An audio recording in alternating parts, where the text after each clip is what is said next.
Viens nous parler ce matin. Et que toute la gloire revienne à notre Christ. Au nom puissant de Jésus, nous avons ainsi. Amen. Amen. Est-ce que nous pouvons acclamer Jésus-Christ, le roi des rois? Alléluia. J'étais en train de dire, c'est le roi, acclamer le roi des rois.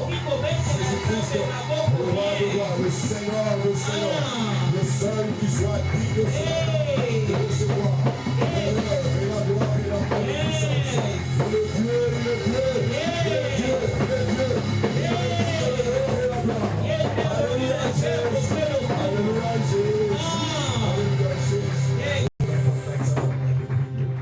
Amen. Amen. Tu peux saluer le roi ou la reine qui est à côté de toi.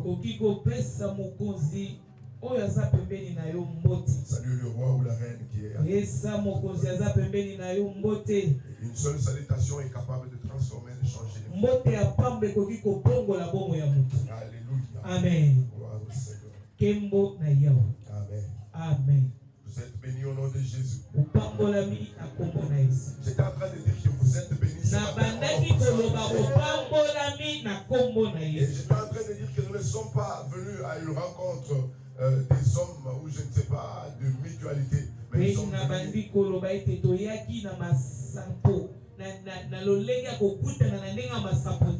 sommes venus à la rencontre du roi des rois. Ainsi, tout ce qui est faiblesse, tout ce qui n'a pas de valeur ne sera pas ton partage ce matin. Alléluia. Amen. L'espérance qui est attachée à son appel. Ça fait plus d'un mois que nous sommes en train de parler sur le même sujet. L'espérance qui est attachée à son appel. Et je voudrais attirer votre attention, bien-aimés. Le Seigneur qui permet que nous puissions revenir. Qu'est-ce qu'il cherche derrière, bien-aimés? Sa parole dit, bien-aimés, que ceux à qui il a adressé la parole, il les a appelés de Dieu. Et nous voulons bien aimer vous dire, bien-aimés, chaque fois qu'il y a un message qui est donné, tout ne vous concerne pas. Mais Dieu qui vous a convoqué ce matin, il connaît la situation et les cas de chaque personne. La Bible dit que devant lui, il n'y a pas d'ombre de variation. Il n'y a pas de choses qui demeurent cachées devant sa face. Lorsque vous vous présentez à lui, bien-aimé, il sait tout et il voit tout. Et il peut tout, bien-aimé. Et chaque fois que vous vous approchez de lui, il a besoin qu'après votre rencontre, que vous puissiez parler comme Job, pour dire, j'avais entendu parler de Dieu, mais aujourd'hui je l'ai vu. Je l'ai vu à l'œuvre dans ma vie. Alléluia. Amen. L'espérance qui est attachée à son appel. Nous avons tiré ce texte, bien-aimé, dans le livre d'Éphésiens, le premier chapitre, et le 18e verset. Verset 18. Nous avons insisté sur quelque chose. C'est Paul qui fait cette prière. Il ne prie pas pour lui, mais il prie pour la communauté d'Éphèse. Et Paul demande quelque chose. Il ne demande pas de voitures et de maisons pour lui, mais il nous demande les choses essentielles dans la vie qui peuvent nous donner de vivre l'indépendance spirituelle sur la terre et marcher dans la domination. Parce qu'il se rappelle que la Bible dit ceci. Il se rappelle que la parole de Dieu dit que nous sommes le sel de la terre et la lumière du monde.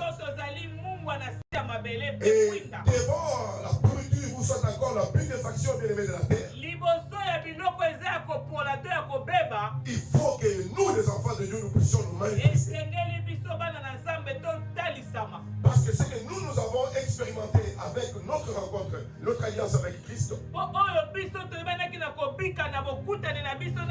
Le monde n'a pas fait la même expérience.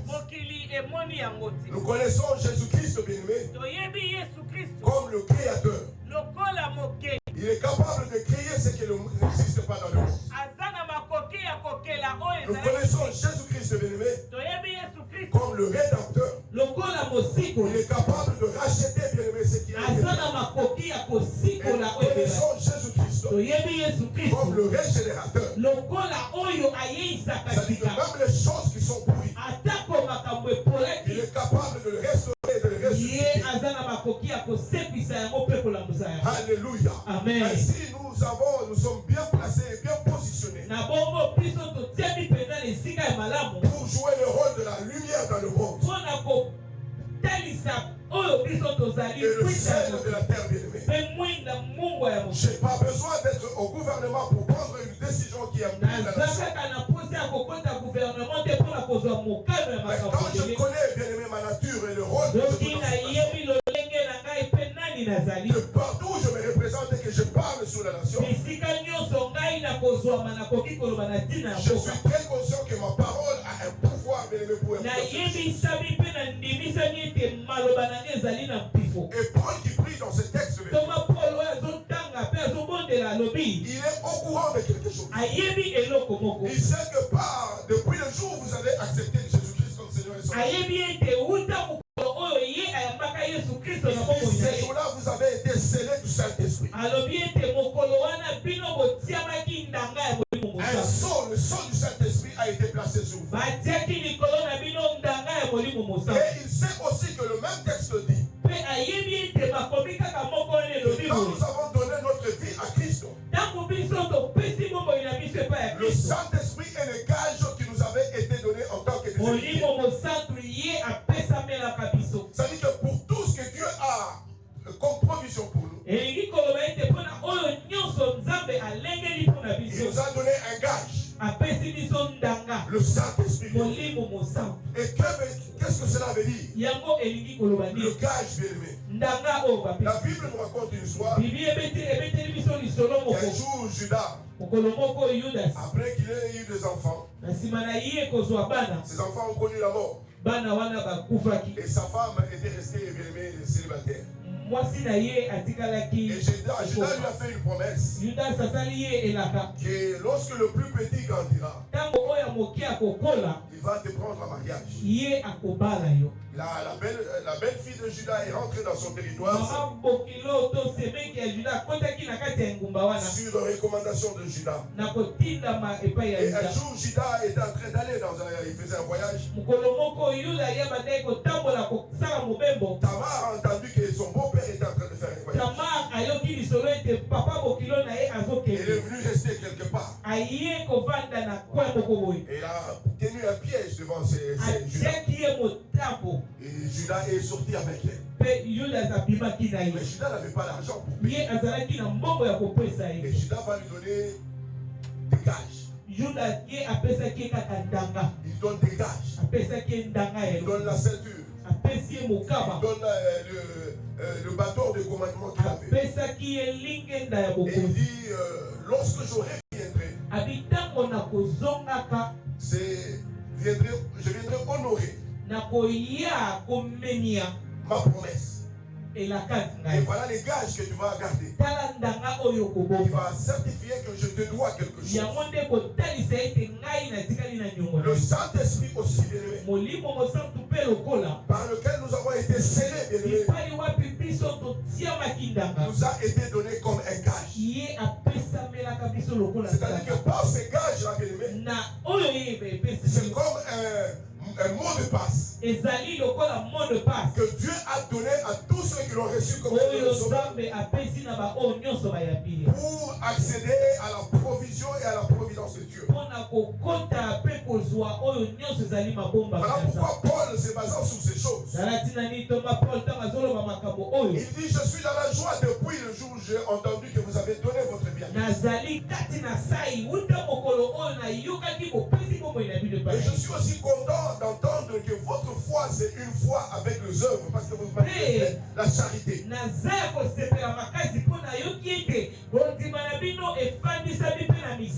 Alors je suis en train de prier tous les jours pour vous. Qu'est-ce que je demande à Dieu? Je demande à Dieu le Père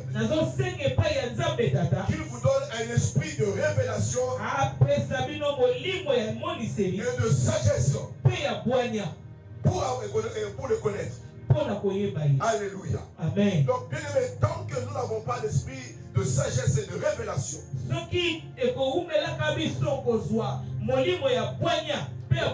ne pouvons pas dire connaître Dieu. Et la Bible dit que la volonté de l'Éternel ou la vie éternelle, c'est qu'il te connaisse toi le vrai Dieu. Et c'est lui que Dieu a envoyé. Donc jour après jour, en tant que les enfants de Dieu, nous avons une quête bien aimée, une quête permanente qui est celle de connaître totalement Dieu.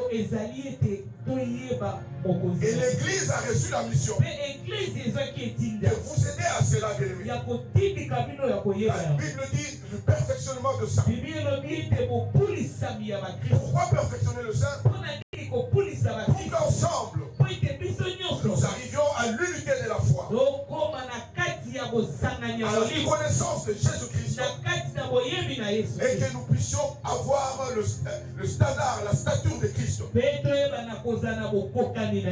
d'autres termes, il y a un processus de croissance sur la vie. C'est comme ça que Paul dit. Je prie aussi que Dieu illumine les yeux de votre cœur. Parce que tant que vous n'avez pas une lumière spirituelle suffisante, c'est difficile que vous puissiez manifester Dieu. Alléluia. Amen. C'est difficile que vous puissiez manifester Dieu. Il y a des gens qui nous regardent bien, qui sont en train de suivre le culte. Ils voient clairement. Il voit clairement que là c'est le pasteur Christian. Il a habillé en veste noire. Et là c'est maman divine à côté. Pourquoi il peut voir clairement? C'est pas parce que moi je suis clair. À cause de la caméra qui est là, bien aimé. La même caméra qui est devant vous. Lorsque nous l'avons acheté, Stéphane n'était pas là. Et quand moi je l'ai branché pour la première fois, il fallait voir les images qui sortaient de cette caméra. Moi-même là, j'avais envie de l'écraser. Parce que quand je me regarde après qu'on avait j'avais des mosaïques sous les corps, des zigzags sous mon corps. Quand je fais la main comme ça, après il voyait les images de la main qui fait ça. Ce n'était pas que la caméra n'était pas bonne, mais elle n'était pas bien réglée. Pour que je sois clair maintenant comme c'est visible sur vos appareils, il faut qu'il y ait un bon réglage de la caméra. C'est ce que Paul est en train de dire. C'est bien que vous ayez accepté Jésus-Christ dans votre vie. C'est une très bonne chose que vous puissiez pratiquer la charité. Mais pour vous qui êtes déjà à l'intérieur, pour vous qui êtes déjà dans cette alliance de Dieu, il y a quelque chose de précieux que vous devez chercher. C'est que la lumière spirituelle en vous doit être claire, doit être sans tache. Parce que cette lumière spirituelle vous donnera la connaissance de l'espérance qui est attachée à son appel, à l'appel de notre Dieu, à l'appel de notre Jésus-Christ. Il y a une espérance qui est attachée à cela. Et nous avons dit ceci, que tous les jours sur la terre, Dieu vient nous appeler. Chaque matin, Dieu vient nous appeler. Alléluia. Amen. La Bible dit ceci, qu'il renouvelle ses bontés chaque matin. La situation qui t'a fait pleurer hier, Dieu ne t'a pas abandonné ce matin. Il est venu pour t'appeler. Et à l'appel qu'il t'a lancé ce matin, il y a une espérance qui est attachée à ça. Et pour que tu puisses comprendre cela, il faut que les yeux de ton cœur soient illuminés. Il faut que la lumière de ton âme soit pleine, bien-aimé. Ainsi la Bible dit, je souhaite à ce que tu prospères à tous égards. Que tu prospères dans tes études, que tu prospères dans ton travail, que tu prospères dans tes entreprises. Mais la conséquence, la réalité de la prospérité, la base de cette prospérité se retrouve dans la prospérité de ton âme. Quand ton âme ne prospère pas, c'est difficile que tu prospères dans la santé. C'est difficile que tu prospères dans les affaires. Il faut que ton âme prospère. Le Dieu que nous invoquons ce matin, il est capable de chaque situation. Il est capable de votre élévation. Il est capable de votre promotion. Et Dieu veut que tu puisses savoir une chose. Et ta promotion ou ta guérison, à la prospérité de ton âme. Quand ton âme va commencer à prospérer, il y a des miracles qui vont commencer à se passer. Alléluia. Amen. La prospérité de l'âme bien-aimée. La Bible dit ceci. Lorsque Jacob est en train de fuir, il est en train de fuir son frère. Et il est arrivé quelque part. Il a pris une pierre. Il a utilisé comme oreiller. Et quand il dormait, il a fait une vision. Tant qu'il n'y a pas de vision, on peut même dormir à côté de Dieu et partir malade. Tant qu'il n'y a pas de vision, bien-aimé, on ne peut pas avancer dans la vie. Je vous ai toujours raconté l'histoire. Lorsque nous entrions à la cité de l'Oïa, bien-aimé, et il y avait une dame. Et lorsque le président l'a appelé, il lui a dit, que veux-tu que je fasse pour toi? Et la question va poser à taille aussi. Alléluia. La dame là a dit, bénis-moi. Et vous avez dit, ah, bénis-toi. Ici, moi aussi, je suis venu m'asseoir. Ce sont les pasteurs là qui nous bénissent. Elle va chez le pasteur de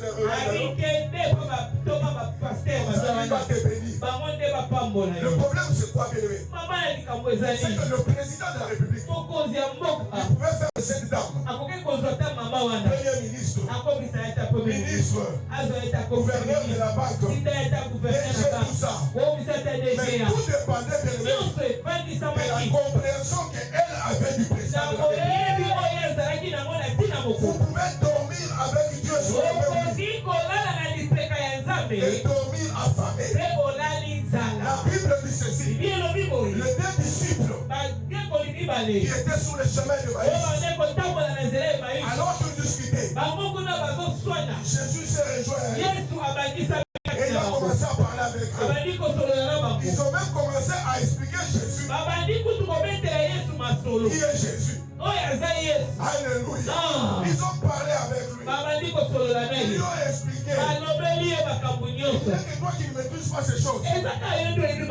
Vraiment, Mawa. Alléluia. Et ils se sont fait passer pour des gens qui maîtrisaient. Mais quand ils sont arrivés à un endroit où ils devaient se reposer, la Bible dit que Jésus leur demanda, est-ce que vous avez le pain? Et quand ils ont présenté le pain, la Bible dit que Jésus rendit grâce. Dès qu'il rendit grâce, leurs yeux s'ouvrirent. Et Jésus est parti. Alléluia. Alléluia. Je crois qu'ils ont regretté le fait qu'il est vite parti. Parce que s'ils savaient que c'était lui, ils allaient faire selfie. Ils allaient faire photo Snapchat. Ils allaient avoir des preuves que nous on était avec lui. Mais comme les yeux étaient fermés, comme spirituellement il n'avait pas assez de lumière, ils ne l'ont pas reconnu. Alors lorsque Paul est en train de faire cette prière, je prie pour vous, pour que vous ayez, que vous sachiez l'espérance qui est attachée à son appel. En d'autres termes, Paul ici, il met deux termes en évidence. Comprendre l'espérance, mais comprendre aussi celui qui nous appelle. En d'autres termes, bien-aimés, Paul était en train de dire, vous devez faire un choix depuis que vous avez rencontré Christ. Le monde vous appellera. Le monde vous proposera aussi des choses. Mais je veux que votre choix soit basé sur des choses évidentes. Quelles sont ces choses évidentes? Vous devez connaître quel est le patrimoine immobilier de celui qui vous appelle. Alléluia. Quel est le patrimoine immobilier de celui qui vous appelle? Amen. Alléluia. Amen. Pourquoi je le dis, Seigneur? Parce que la Bible dit ceci. Dans le livre de Proverbes 20, le 27e verset. Que l'esprit de l'homme, c'est la lampe de l'Éternel. D'autres versions disent, la lampe de l'Éternel est un don qu'il donne à l'esprit de l'homme, pour qu'il puisse lui permettre de voir les choses dans leur profondeur. Mais j'aime la version grecque. La version grecque dit ceci. L'esprit de l'homme et la lampe de l'Éternel qui lui permet de voir, de trouver le trésor public. Le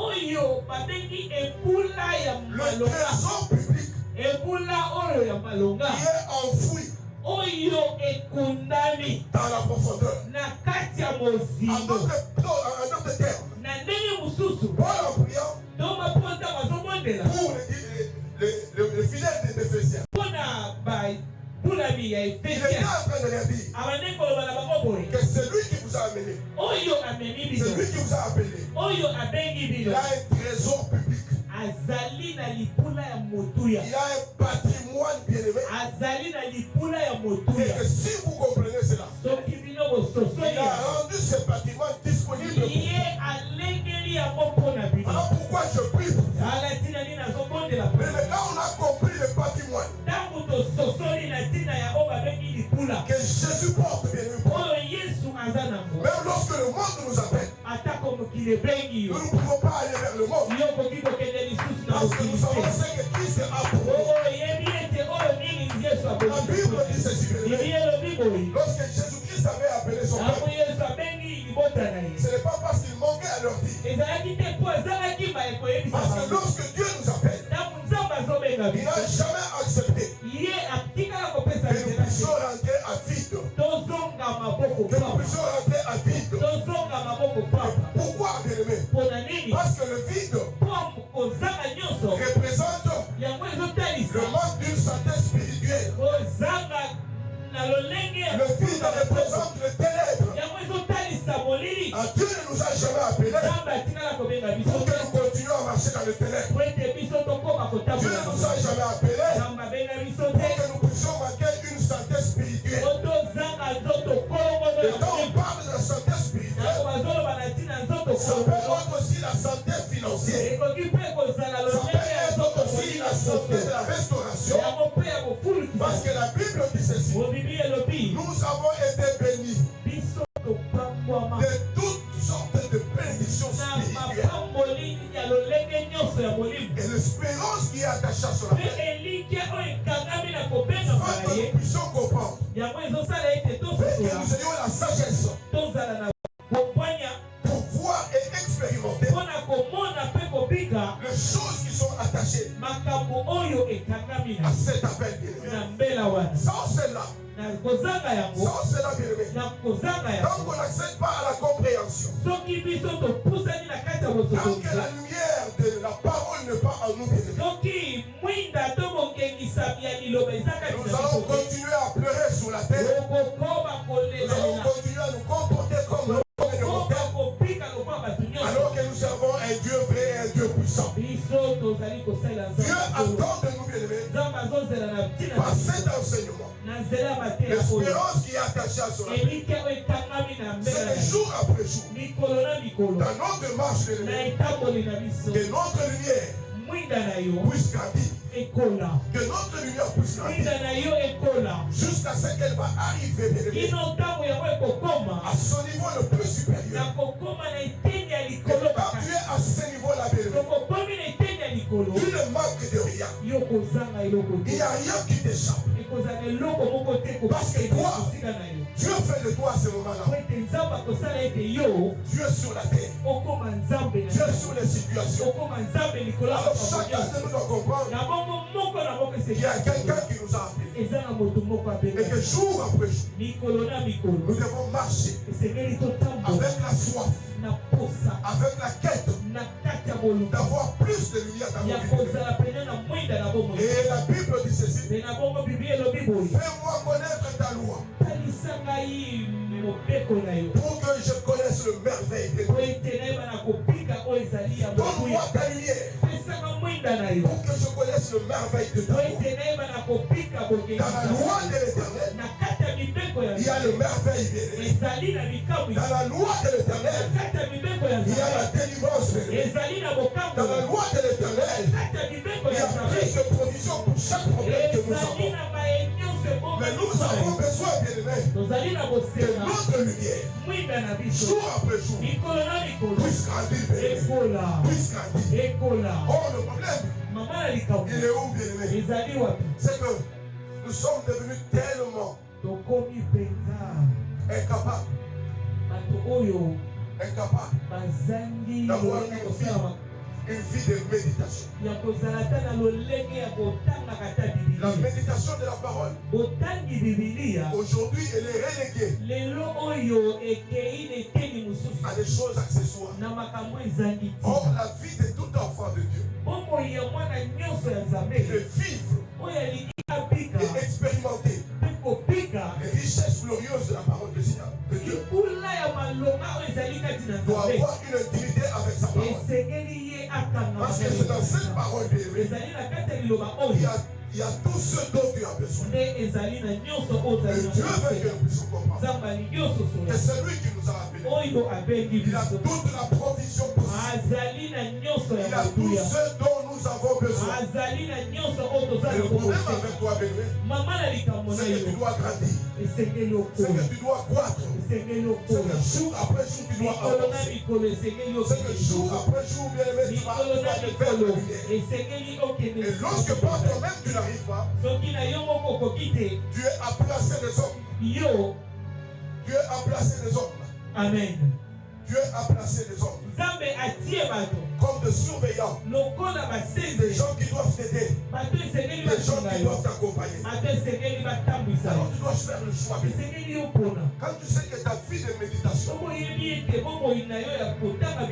devenue difficile et compliquée, alors ne manque jamais, bien aimé, les occasions comme les occasions de culte.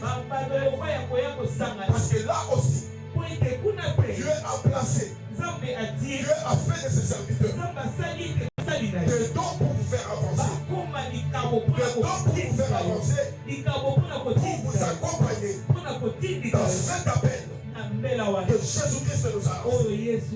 Alléluia. Amen. Alléluia. Amen. La lampe de l'Éternel, c'est l'esprit de l'homme. Et que lorsque cet esprit grandit, Elle te donne la capacité de voir ce qu'il y a dans le trésor de Dieu. Et la capacité de prendre dans ces trésors-là. Alors Dieu attend de nous que nous puissions le représenter. Lorsque nous sortons de cela, là où les grandes décisions sont prises, dans les entreprises dans lesquelles nous sommes, dans les affaires que nous sommes en train de faire, Dieu attend de nous bien et nous puissions le représenter. Ainsi comme Paul, je prie ce matin que Dieu vous ouvre l'intelligence de sa parole. L'intelligence de sa parole. Que Dieu illumine le yeux de votre cœur pour que vous puissiez savoir, pour que vous puissiez connaître, pour que vous puissiez comprendre l'espérance qui est attachée à son appel. Or, nous avons dit l'espérance qui est attachée à l'appel de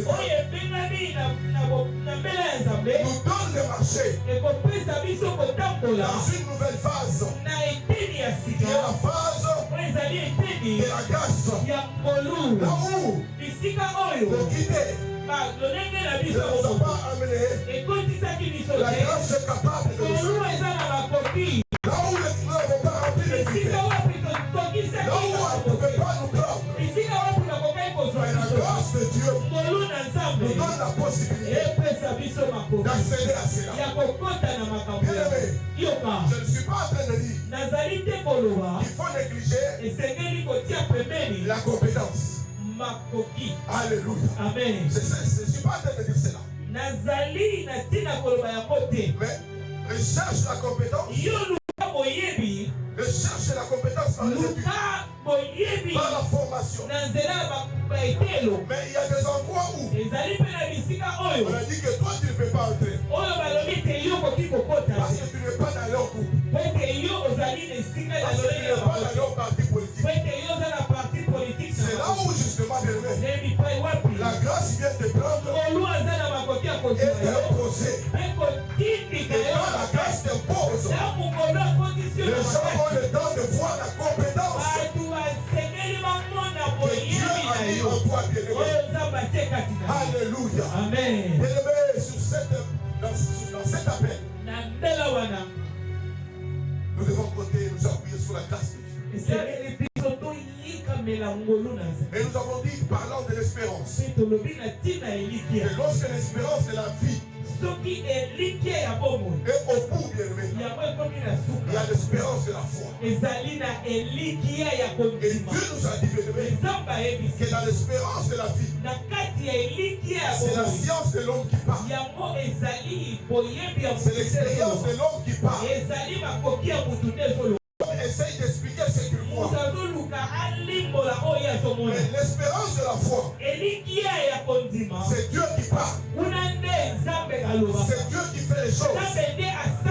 Des choses que nous ne disons pas.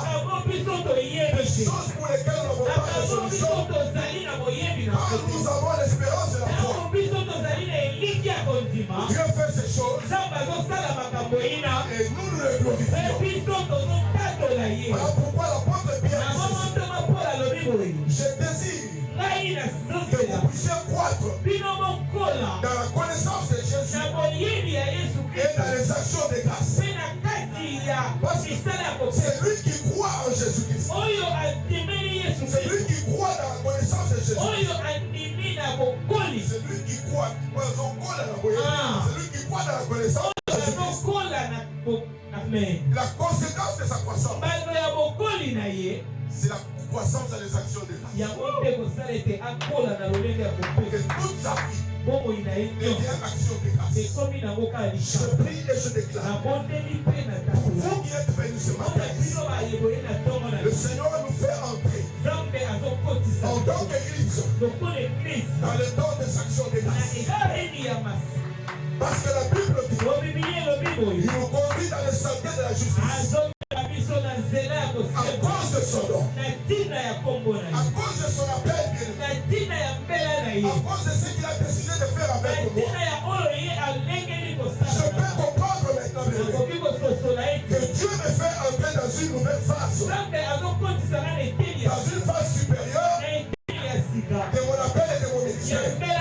Et cette phase supérieure, elle passe par quoi? Elle passe par de multiples témoignages. Le Seigneur Dieu va commencer à faire dans votre vie. Voilà pourquoi je prie et je déclare ce matin que tant que vous êtes tous là, dans les jours qui viennent, chacun aura un témoignage. Et quand vous allez commencer à publier vos témoignages, le voisin entendra. Et il viendra en ces lieux. Ceux qui sont au loin entendront. Et il viendra en ces lieux. Et ça sera le temps de la croissance et de l'avancement de cette œuvre. Au nom de Jésus. Yes. Le bishop Oïdé pour dire ceci. Bishop Oïdé par le Bible. Il dit, Alobi.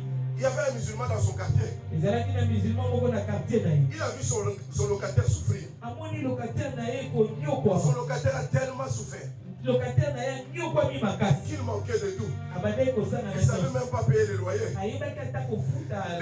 Le musulman là, lui dit, il dit, regarde, locataire, je t'aime tellement. Mais le problème, ce n'est pas seulement les loyers.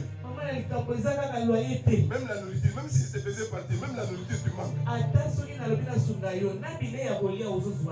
Il dit, va dans cette église-là. J'ai entendu qu'il y a des témoignages, il y a des choses qui se passent. Mais le musulman lui-même, il décide par le témoignage qu'il entend de recommander des gens dans cette église. Non seulement il a recommandé des gens, ces gens sont allés, ils ont vu aussi le miracle. Au finish lui-même aussi il a décidé, il a pris ses clics et ses claques. Il est parti dans cette église. Ça c'est la croissance surnaturelle. Et cette croissance surnaturelle, elle est possible par le témoignage de Jésus-Christ dans cette maison. Et Jésus-Christ dans cette église. Ainsi je prie et je déclare. Comme tu as mis tes pieds ici ce matin, Dieu va faire de toi un ballon publicitaire. Un ballon publicitaire de la communauté Simple Royale. Ta famille te dira. Nous avons aussi béni. Parce que nous avons vu ce que Dieu est Simple Royale a réalisé dans ta vie. Et cette chose, je déclare. Par le ministère qui m'a été donné, par l'alliance qui m'a été donnée, par le mandat qui m'a été confié, je prie et je déclare, tu es libre ce matin, tu es guéri ce matin, tu prospères ce matin, tu as la promotion ce matin, tu montes ce matin, et tout ce qui est à toi est aussi. Laissez le pouvoir comme être fort de votre vie. Maintenant qu'on déclare à vous, maintenant qu'on déclare à vous, maintenant qu'on déclare la guérison, maintenant qu'on déclare l'avancement, maintenant qu'on déclare la promotion. Ça se fait ce matin. Ça se fait ce matin. Ça se fait ce matin. Parce que Dieu va t'utiliser. Bon ballon publicitaire. Bon ballon publicitaire. Tu as un ballon publicitaire. Tu as un ballon publicitaire. Tu as un ballon publicitaire. Là, on va passer.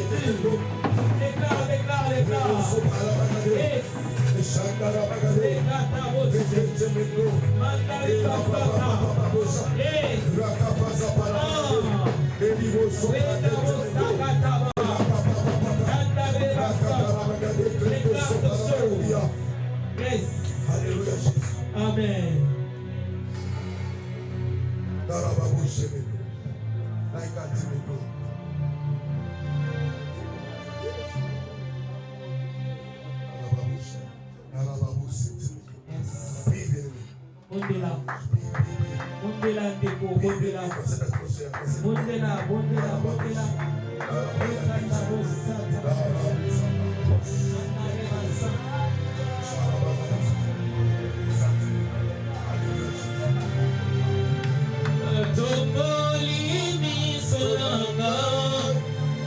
Oluka elo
Lorsqu'il m'a appelé, il m'a dit va détruire le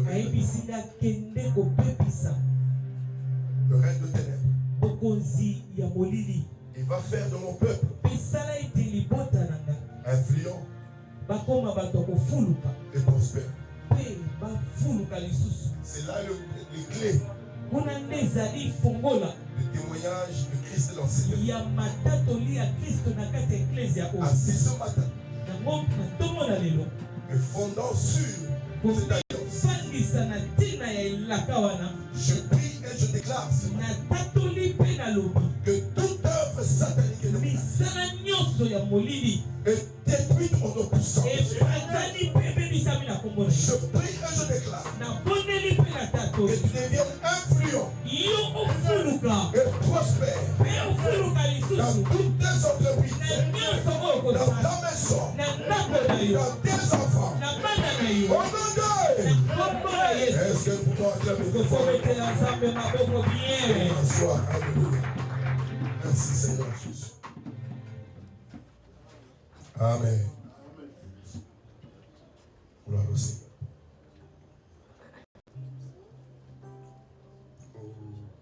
Nous allons nous préparer pour les offrandes et pour les dîmes. Oui, oui. Pour les dîmes et pour les actions de grâce. Amen. Nous sommes à la fin du mois. Il y a des choses qui doivent se faire. Vous voyez, les mille ici, il faut le crépissage. On a besoin de 7 sacs de ciment et de sable. Et c'est une bénédiction. Si quelqu'un doit se en charge pour que ça soit très propre. Le lieu où nous sommes en train de célébrer, il y a des choses dont on a besoin. On a besoin de lumière. Ça fait une semaine, on n'a pas lancé nos décrets de loi parce que nos ordinateurs ont planté. Il faut acheter des rames et pour que nos ordinateurs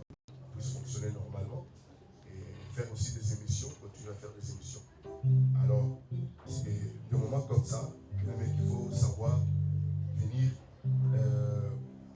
sceller les paroles que vous avez écoutées, des guérisons, des vies, des promotions et de prospérité, en soutenant l'œuvre du Seigneur. Et ceux qui ont les livres, ils viennent vers moi, je prie pour leur dîme, et après ils mettent cela dans le panier. Alors le panier vert, ça sera les offrandes, et le panier jaune au milieu, quand je prie pour ta dîme, tu le mets dans le panier jaune, et puis le panier noir à la fin, c'est pour l'offrande du prophète, celui qui a été touché par la parole et qui veut s'aimer. Alléluia. Nous allons nous avancer selon l'ordre de protocole. Le protocole est établi maintenant et nous ne pouvons pas nous bousculer dans le couloir.